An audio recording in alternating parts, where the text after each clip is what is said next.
Olá! No Justiça Legal de hoje, confira como foi o 5º Encontro de Direito de Família, que reuniu na capital catarinense profissionais para discutirem sobre assuntos de extrema relevância para a população. Acompanhamos também o último evento do ano do novo CPC em Debate.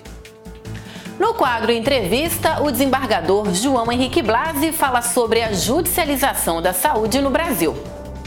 E a gente começa falando sobre o Encontro Estadual de Direito à Saúde do Tribunal de Justiça e Conselho Nacional de Justiça, que se reuniram para debater os custos da judicialização da saúde para o erário.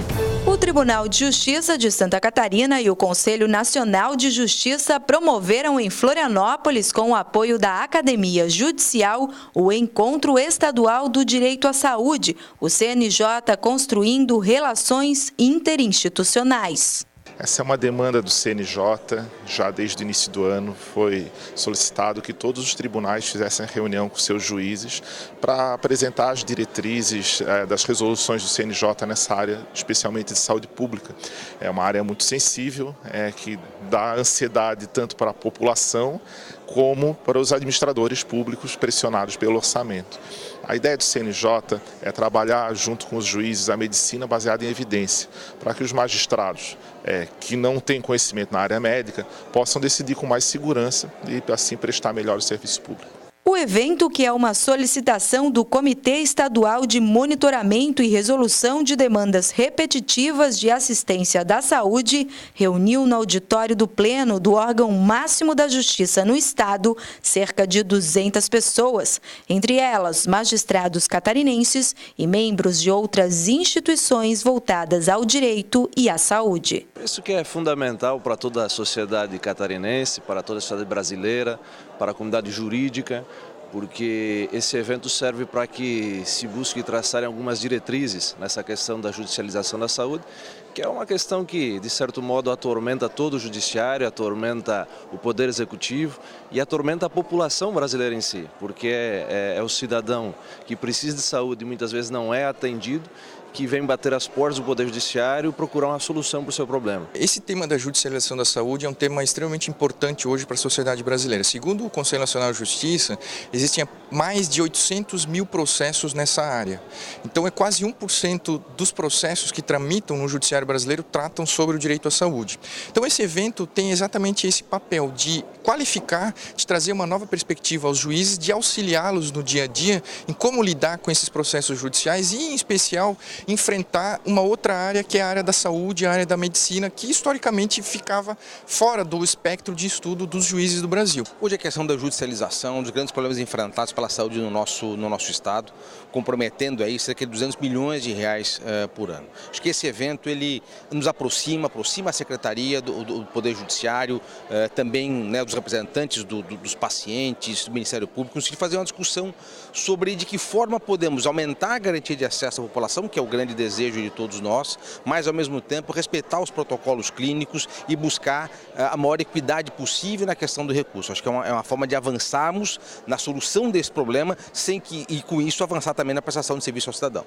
Entre as palestras, temas como medicina baseada em evidências, judicialização da saúde, relações interinstitucionais no cumprimento das requisições e impacto da litigiosidade da saúde e nas contas públicas foram abordadas durante o encontro. Nós precisamos trabalhar cada vez mais próximos ao judiciário, até para que eles entendam quais são as especificações que existem dentro da área da saúde, porque a tecnologia, por exemplo, ela está chegando todo dia coisa nova, nem sempre traz segurança, efetividade para o paciente, porque o judiciário ele entende muito de legislação, mas a parte técnica a gente precisa estar trazendo aí da área da saúde para estar alinhando, né, todos os conhecimentos. Isso é fundamental para o país porque causa muitos males, a judicialização não racional, não é? Se consome dinheiro desnecessário, energia desnecessária e se atravanca a justiça, que já tem uma sobrecarga enorme com coisas às vezes banais, coisas desonestas, e a sociedade brasileira só pode ganhar com isso. Estão de parabéns os organizadores desse evento. Advogados, promotores de justiça e juízes de diversos estados estiveram reunidos em Florianópolis para discutirem assuntos como patrimônio nas relações conjugais, adoção homoafetiva e guarda dos filhos, num encontro que discutiu sobre o direito de família. Durante 3 dias, a sede da Associação dos Magistrados Catarinenses, em Florianópolis, recebeu o 5º Encontro Catarinense de Direito da Família. Foram debatidos diversos assuntos da área, como guarda de filhos, adoção homoafetiva, constelações familiares, questões patrimoniais, entre outros. O direito de família, no meu ponto de vista, ele é o câncer dos direitos. E por que ele é o câncer dos direitos? Quando você tem uma doença, ela acaba envolvendo toda a família. E no direito de família é a mesma coisa. Quando você recebe uma pessoa no seu escritório, ou um juiz vai fazer uma audiência, um promotor, aquela pessoa ela entra destruída. E as consequências desse relacionamento familiar destruído pode perdurar por uma vida. E essa uma vida pode, inclusive, trazer doenças físicas. Então, nós lidamos, com todo respeito às demais áreas, mas com uma parte extremamente sensível do nosso direito. E é com essa sensibilidade, com esse olhar, que a gente procura trabalhar o nosso Congresso. O evento foi destinado a magistrados, advogados, promotores de justiça e outros profissionais que atuam na área do direito familiar, com o intuito de incentivá-los a praticar e disseminar os conhecimentos adquiridos no encontro. É um privilégio de poder participar e ter a possibilidade dessa troca e levar comigo uma ampliação de conhecimento para que a gente possa, através do nosso trabalho, ampliar essas possibilidades de buscar oferecer uma resposta para o cidadão. Esses encontros são sempre importantes, né? Nós temos várias visões de vários assuntos que são o nosso dia a dia. Então, é sempre importante estar ouvindo, conversando, trocando ideias com as pessoas que estudam e que pesquisam e que estão sempre em contato com esse tipo de matéria. Foi importantíssimo esse momento de estudos sobre o direito de família. Na verdade, o que é a realidade das famílias a gente precisa observar e, a partir da observação, então, poder aplicar o direito. E é o que a gente está fazendo aqui. E os palestrantes trazem essas observações, tanto da multiparentalidade, quanto do Estatuto da Pessoa com Deficiência, da situação da curatela, quanto a poliafetividade, enfim, são situações que existem e que os operadores do direito têm que ter conhecimento para saber o que fazer quando essa demanda vem até nós. Todas as minhas decisões inovadoras foram tomadas a partir do que eu aprendi nos congressos, nos estudos. Com o apoio do Tribunal de Justiça de Santa Catarina, 12 palestrantes debateram os assuntos para cerca de 110 pessoas. A fala de encerramento foi do desembargador do TJ, Eládio Rocha, que discutiu a multiparentalidade. Eu abordei a questão da multi ou pluriparentalidade, que é a capacidade que as pessoas têm de ter mais de um pai, por exemplo, ou mais de uma mãe. Um tema bem atual do direito de família, de muita importância, muita relevância para todos aqueles que atuam na área e especialmente para as pessoas envolvidas nesse tipo de problema de filiação, envolvendo filiação socioafetiva ou biológica, e qual das duas filiações prevalece. O direito de família tem, nos últimos tempos, evoluído muito. É um dos ramos, os sub-ramos do direito civil que evolui muito, mais do que os outros, inclusive, onde há uma omissão legislativa e, em função da omissão legislativa, os tribunais têm tomado esse espaço e se adiantado ao legislador, fincando marcos importantes a respeito de como deve ser o direito nessas áreas. Como o juiz, por exemplo, que recebe um processo, como ele deve se posicionar. O direito de família tenta, na medida do possível, evoluir na mesma velocidade em que as famílias se constituem. Tanto que não se fala mais em família, ou direito de família, mas direito de famílias, as diversas formas de famílias que se constituem. Quer dizer, o direito sempre é conservador. Mas, na minha perspectiva, para além do que diz a lei, para além do que se diz em termos de direito, nós temos que olhar exatamente a felicidade das pessoas que vêm nos procurar, de como elas viveram e vivem, e para isso dar uma resposta adequada às peculiaridades de cada caso concreto. Em 2016, a Academia Judicial promoveu encontros para a discussão do novo CPC. O último deles aconteceu no mês de novembro e a jornalista Gabriela Halpe, juntamente com o cinegrafista Rodrigo Quequé, acompanhou a última palestra que encerrou esse projeto. O procedimento comum no novo CPC.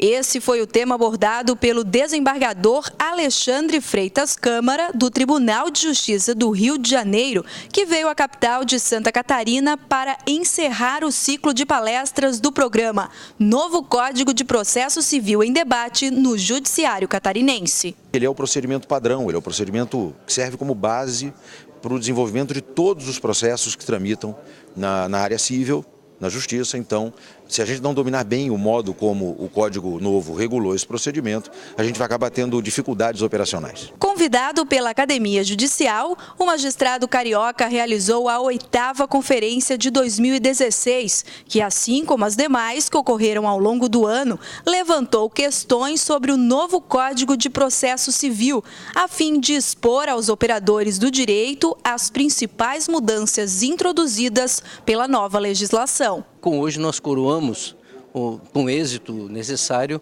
todo esse projeto que foi muito bem desenvolvido. Ele é uma semente que foi plantada e germinou esse ano, mas a árvore e os frutos eu tenho certeza que ano que vem nós daremos continuidade ao programa, talvez não nessa formatação, mas temos que dar uma continuidade porque o Código de Processo Civil é muito extenso e muito importante para nós que trabalhamos no direito todo dia. Além das palestras mensais, o programa também criou atividades paralelas voltadas à troca de conhecimento do novo código, em vigor desde março deste ano, como um fórum de debates virtual e o lançamento de uma ferramenta de produção coletiva. Foi uma iniciativa sensacional da Academia Judicial, que em várias frentes procurou preparar todos os nossos servidores e magistrados para aplicar essa ferramenta fundamental para o sistema de justiça, que é o Código de Processo Civil. Além dessas palestras, que são transmitidas também pela intranet e com o público presencial, a Academia investiu na produção de um debate virtual, de um e-book, que é um livro contendo vários artigos escritos pelos palestrantes e por outros colaboradores. Fizemos também palestras presenciais espalhadas por todo o Estado. Enfim, uma série de ferramentas que a Academia utilizou para permitir capacitação de todos, inclusive do público externo. O programa Novo CPC em Debate foi muito positivo porque ele veio atender uma necessidade do Poder Judiciário e nós conseguimos, então, uma abrangência bem grande pela interiorização das palestras e o corpo de magistrados do Tribunal de Justiça de Santa Catarina, assim como as assessorias, tiveram acesso à informação e puderam se atualizar com as mudanças e as alterações da nova legislação processual civil. Se a gente tem aqui no tribunal um espaço para receber essas pessoas e discutir o conhecimento, facilitem muito o aprendizado e a atualização do conhecimento jurídico que é necessário nessa ferramenta de trabalho. Daqui a pouco, o desembargador João Henrique Blasi conversa comigo sobre a judicialização da saúde aqui no Brasil. É logo após o intervalo. Até mais.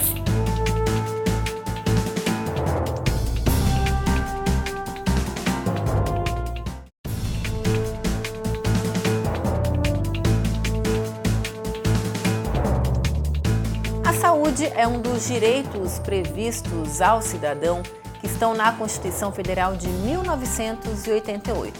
No entanto, em cerca de 25 mil casos aqui em Santa Catarina, é preciso acionar a Justiça para ter esse direito garantido.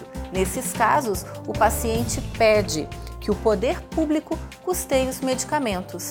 É sobre essa judicialização da saúde que eu converso agora com o desembargador João Henrique Blasi.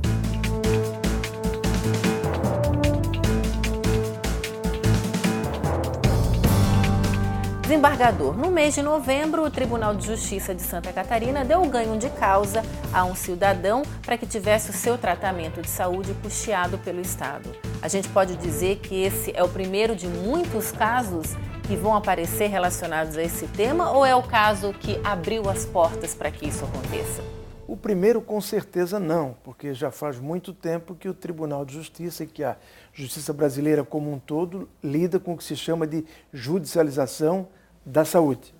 Foi mais um caso, e nesse caso o importante é que o desembargador Ronei Danieli, aqui do nosso tribunal, entendeu de socorrer-se de um instituto processual, do novo Código de Processo Civil, que se chama Incidente de Resolução de Demanda Repetitiva, IRDR.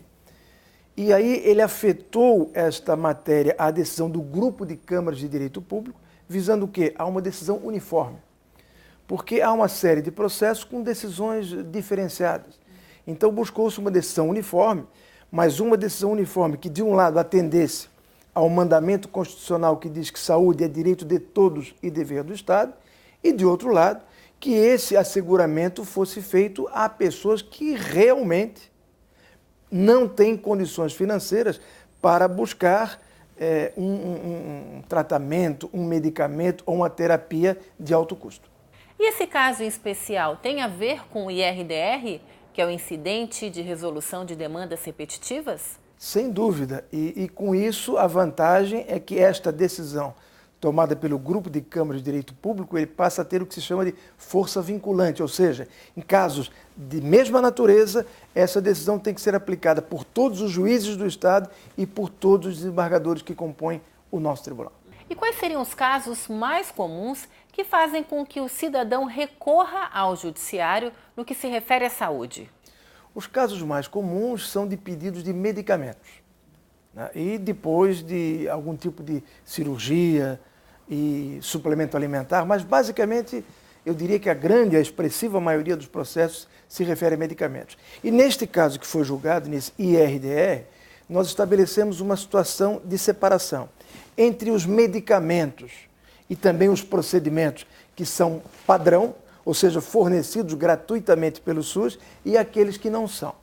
Com relação a esses que são padronizados, qualquer pessoa, independentemente da sua condição financeira, uma vez que é oferecido por uma política pública de governo, pode ter acesso a esse medicamento, digamos assim. Basta apenas que ela solicite à prefeitura, ou ao Estado, ou à União, e que tenha negado, ou então se tenha criado uma dificuldade para o fornecimento. Então, munido de um documento em que um protocolo que foi pedido e não lhe foi dado, ou já passou um tempo considerável e também não foi dado, ele acessa ao Poder Judiciário e terá, com certeza, garantido o seu direito. Agora, o outro lado são os medicamentos, os procedimentos não padronizados, via de regra, muito custosos, né, de elevado custo, de elevada monta. Para esses, então, entendeu-se que, como eles estão fora da política pública na área de saúde, que seria condição sine qua non para receber esse medicamento, ou esse procedimento, ou essa cirurgia, que a pessoa comprovasse a sua insuficiência financeira. Mas não é algo absoluto, é relativo, porque pode acontecer, por exemplo, que alguém ganhe um salário razoável, mas pelo elevadíssimo custo do medicamento, ele se torna impotente para adquirir aquele medicamento. Também essa pessoa será considerada insuficiente naquele caso, com as provas que ela trouxer, e aí terá direito a esse medicamento ou a esse tratamento não fornecido de maneira padronizada pelo Estado. E mesmo com o IRDR, cada caso, então, continua sendo um caso. O IRDR estabeleceu essa diferenciação, mas, evidentemente, em cada caso vai ter que ser aferida essa situação para se enquadrar naquela hipótese definida no IRDR. E qual é o impacto que essa decisão do IRDR pode trazer ao TJ e as futuras decisões sobre esse assunto? Bom, para o TJ, eu tenho a impressão de que ela funcionará como um instrumento importante na medida em que, tanto quanto possível, uniformiza decisões. De tal sorte que nós não teremos, para situações iguais, decisões diferentes, o que gera um desgaste e faz com que pessoas acabem tendo uma certa desconfiança. Por que o vizinho ganhou e ela não ganhou? Então, situações iguais, as decisões tendem a ser iguais. Por outro lado, não é uma preocupação nossa, nem pode ser uma preocupação do Poder Judiciário, esta é uma preocupação do Poder Executivo que trouxe números para essa discussão, se bem que esses números não foram considerados porque a nossa decisão tem que ser jurídica. Mas os números são consideráveis, pelo que trouxe, por exemplo, o secretário de Estado da Saúde. Segundo ele, no ano passado, foi gasto em torno de 150 milhões de reais com o pagamento de medicamentos ou de cirurgias através de processos que foram judicializados. Mas, como eu disse, a nossa decisão foi jurídica, com base no que diz a Constituição e com o instrumento processual que agora nós temos, que é esse de uniformizar, tendo em vista o grande número de processos que há sobre essa matéria em tramitação em Santa Catarina e, por certo, em todas as demais unidades federativas do Brasil. Como o senhor já citou, o secretário de Saúde do Estado, João Paulo Kleinubin, afirmou que a judicialização da saúde é um dos problemas financeiros mais delicados do setor, com o Estado gastando cerca de 150 milhões de reais ao ano. O senhor acha que o alto custo ainda é o principal entrave dessa decisão? Eu acho que o alto custo é realmente o grande problema que o Estado tem. Mas, de nossa parte, de parte do Poder Judiciário, a preocupação, como eu disse há pouco, é compatibilizar aquele preceito constitucional que diz que saúde é direito de todos e dever do Estado e que nós interpretamos como sendo direito de todos no que diz respeito às políticas públicas, né? E naquilo que não é política pública tem-se que analisar caso a caso e a pessoa então tem que mostrar a hipossuficiência financeira para poder ter direito àquilo que pleiteia. Existe uma preocupação do TJ em relação ao cidadão que entra na justiça pedindo os medicamentos ou os tratamentos, já que em cerca de 90% dos casos, as pessoas que recorrem ao judiciário não são pessoas carentes? Eu não tenho o domínio desse número, certamente se ele foi veiculado é por alguém que fez um estudo e teve acesso às estatísticas. O fato é que é considerável, e eu como desembargador da área de direito público, posso dizer de cadeira, que é considerável o volume de processos que nós recebemos, sobretudo com pedidos de medicamentos. Nesse caso, por que o senhor acha então que as pessoas que mais precisam não conseguem acessar o judiciário? Em sendo verdadeira essa afirmativa, talvez por dificuldade de acesso a um advogado, né? O que agora, de certa forma, é facilitado com a implementação da Defensoria Pública e também reconheça-se, tem um grande número de ações onde não há Defensoria Pública, em que o próprio Ministério Público tem formulado esses pedidos em relação a pessoas que comprovam perante essas instituições a sua condição de hipossuficiente financeira. E quanto tempo dura, em média, um processo, do seu início até a finalização? Cada caso é um caso, mas se fosse para estabelecer uma média, eu diria que desde a entrada do processo até o julgamento final aqui no tribunal, algo em torno de 2 anos.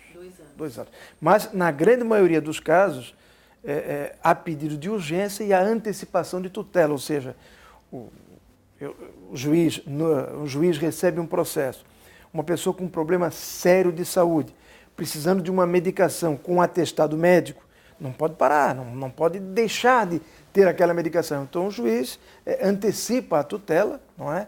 E depois o processo vai ser julgado. Em boa parte dos casos, a perícia que é feita por um médico, né? Noutros casos, quando há o atestado feito pelo próprio médico do SUS, aí nós entendemos que não há necessidade da perícia, porque o SUS é o Sistema Único de Saúde e quem dele participa é um médico público. Portanto, se ele está atestando que aquele cidadão ou aquela cidadã precisa daquele medicamento, não há necessidade de uma perícia, porque vai se levar como verdadeira aquela afirmação.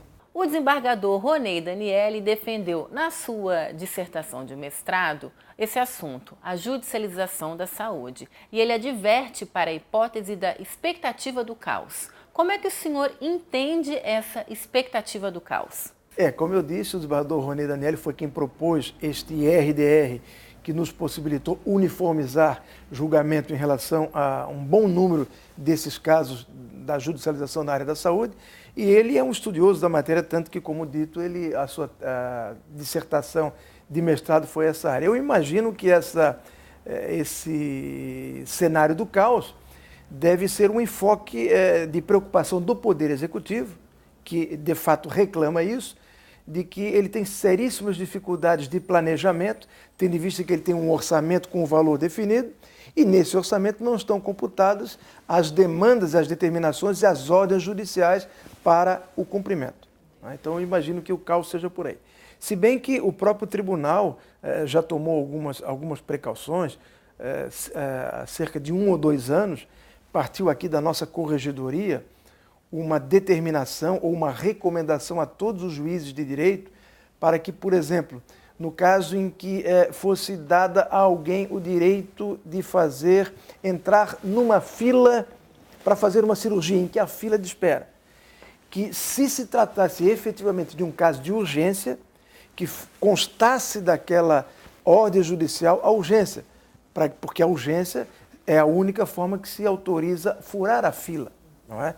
Então, não havendo a recomendação de urgência, essa pessoa vai entrar na fila normal. Agora, havendo risco de morte, aí há essa determinação de urgência e aí fica autorizado, então, o furar a fila. Então, eu imagino que essa questão do caos deva ser por essa preocupação que o Executivo tem, que é compreensível, mas eu mais uma vez reafirmo, não é a preocupação do Poder Judiciário. A nossa preocupação é garantir o direito, mas garantir o direito àqueles que realmente o merecem. Em relação ao IRDR, como é que ele funciona na questão dos medicamentos cedidos ou não pelo SUS? Por que existe essa diferenciação? Porque existe essa lista padronizada pelo SUS, que é a chamada RENAME, Relação Nacional de Medicamentos. São medicamentos testados, aprovados pela Anvisa, a Agência Nacional de Vigilância Sanitária, que são eficazes para um grande número de medicamentos e que, como já foram testados, eles estão à disposição, podem ser adquiridos, podem ser liberados ou cedidos a qualquer pessoa. O ministro da Saúde, Ricardo Barros, afirma que a judicialização da saúde atrapalha o planejamento do governo. O que o senhor acha que pode ser feito para se evitar essa situação? Eu penso que medidas como essa que nós já adotamos aqui, de uniformizar o procedimento através de um IRDR, outras como essa preocupação na questão da fila de espera para uma determinada cirurgia, não admitir a discussão dessa matéria através de mandado de segurança. Por quê? Porque o mandado de segurança é um instrumento processual no qual a prova tem que ser pré-constituída. Não se pode fazer prova durante o processo, não se pode, por exemplo, fazer uma perícia. E boa parte dos casos de judicialização da saúde reclamam a realização de uma perícia. Então, são algumas medidas de precaução que nós adotamos para racionalizar, sem perder de vista, o direito do cidadão à sua saúde. Atualmente, mais de 28 mil ações estão tramitando na Justiça catarinense, pedindo o pagamento de medicamentos, tratamentos e até próteses. Somente nos meses de janeiro, fevereiro e março deram entrada cerca de 800 processos que referem-se à saúde. Esse número está na medida? Eu diria que, em relação aos processos que nós, os desembargadores da área de direito público, temos, é um volume considerável. Sem dúvida, é um volume considerável. E depois da saúde, existe algum outro tipo de assunto que teria uma demanda grande assim aqui no Judiciário? O segundo seria a questão, também na área pública, é a questão de creche, vaga em creche. É um assunto também importantíssimo e quero crer que deva ser o próximo IRDR que vai ser suscitado e debatido com o objetivo de uniformizar critérios. Por exemplo, para discutir a questão de vaga em tempo integral, eu, por exemplo, entendo que a vaga deva ser de tempo integral, desde que a mãe comprove que precise trabalhar de manhã e à tarde, nos 2 períodos, o que justificaria que essa criança fique numa creche pública. Do contrário, se ela trabalha num período, a criança, então, naquele período fica na creche e o outro período pode ser disponibilizado também para uma outra criança que tem necessidade. É um assunto que, com certeza, nós vamos debater proximamente, possivelmente também através de uma decisão uniforme via IRDR. Desembargador João Henrique Blasi, muito obrigado pela entrevista e por esclarecer esse assunto. Obrigado também. E o Justiça Legal de hoje vai ficando por aqui. A gente se encontra na semana que vem. Até lá!